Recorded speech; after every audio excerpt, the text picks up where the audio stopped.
Hey, it's Coach Scotty here, and another little cooking lesson with Coach Scotty. So this is one of my favorite things to make, and it's an Instant Pot recipe. Now, I have several variations that I do on this. Mostly I change up the meat, and sometimes I change up the vegetables. But it's kind of the same thing I do over and over and over again. I do it every week, and it makes life super simple. It's the fastest level of meal prep. So it has taken me 25 minutes to get to this point where I'm going to start making this video, because watching me cut up carrots is boring. But so I've got everything ready, just like a fancy cooking show, and I'm going to show you how I put this all together. So what I've done is I have browned the ground chicken breast, okay? And I put spices in there. Now, some people say, well, I don't cook. What spices do I use? Okay, so salt and pepper, kind of basics. More salt, less salt, more pepper, less pepper. That's depending how you like things. And then I really like with chicken, I really like oregano and sage. So oregano is kind of that Italian flavor, even thyme can you get in there. And sage is what makes turkey stuffing and turkey taste so great. So if I'm using ground chicken and ground turkey, I use quite a bit of sage. And how much? Well, you know what? I put it so that there's a layer on everything. So you can see a visible layer on everything. You think, that's a lot of spices. When you throw it in an Instant Pot and you pressure cook it, spices are a good thing.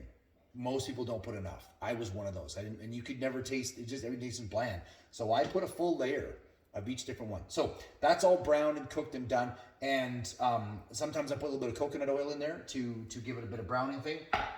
Then I've got, in this recipe, I've got some bacon, which I've cooked up and diced. I've got some butternut squash, and I've got some just soup, butternut squash and sweet potato, which I love. Really great ingredients. I've got a cup of jasmine rice, whole grain jasmine rice. I've got a couple cups of, 2 heads of celery. And then I've got a bunch of fresh carrots. So now the other thing I like to add once in a while is some cranberry sauce. Now sometimes I make my own. It takes longer. It's hard to find cranberries, blah, blah, blah. So you know what, canned cranberry sauce, like, well, Coach, there's some sugar in there. Yeah, there is. And this is going to make, usually it makes about 10 or 12 servings when I make a big one like this. And those are big servings, like the kind of 500 gram servings. If you have 300 gram servings, then usually this works out to about 5,000 grams. So to me, that's 10, 11 servings. But for you having less servings, it's going to last you more. So if you're making 15, 20 meals, the 20 grams of sugar in there amounts to nothing. Like 2 grams of sugar is nothing. And part of the sugar that's in cranberry sauce is the cranberries. I know some of it's added sugar. So I forgive that little bit of sugar. I don't worry about it. But what it does is it breaks down the turkey and makes it just taste phenomenal, which is why we like cranberry sauce at Thanksgiving. So that's how that goes. Now, how do you make this? It's really straightforward. All you do is take your soup and just dump it into the pan, and you set it on saute, right, in the Instant Pot. And if you don't have an Instant Pot, you should go get one. I'm going to add some water. So I add, depending on how much rice I have, I just fill this glass jar.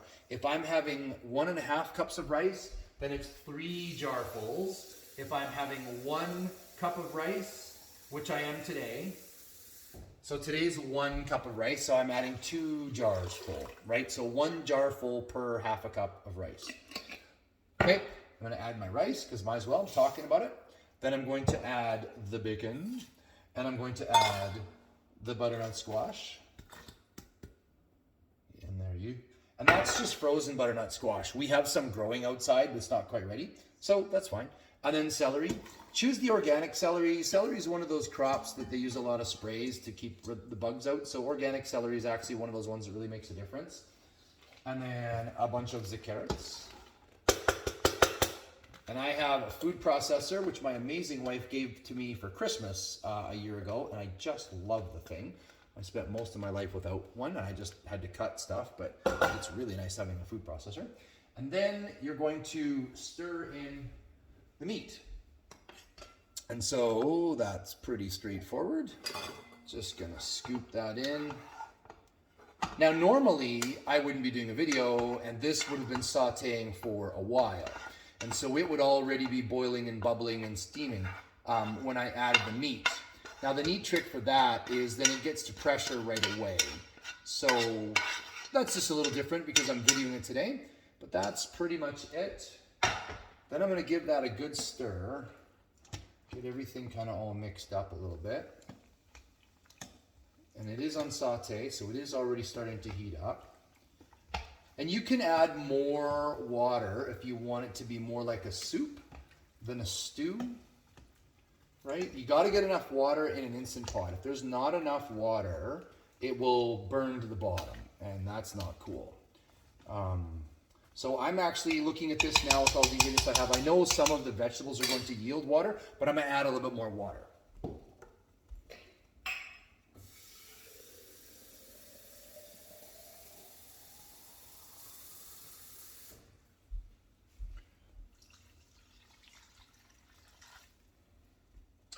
And then I add my cranberries. And one of the tricks is to poke a hole in the bottom of the can, and then it just florps out really nicely. And we're just gonna get that going. And again, that does really neat tricks with the acids and the pH level, and makes it taste phenomenal. That's food chemistry is what that's going on. That's why cranberries make sense with turkey. They change the way it tastes.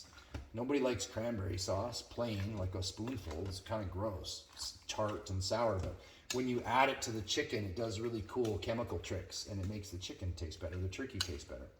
So that's it. Then all I do now is put the lid on,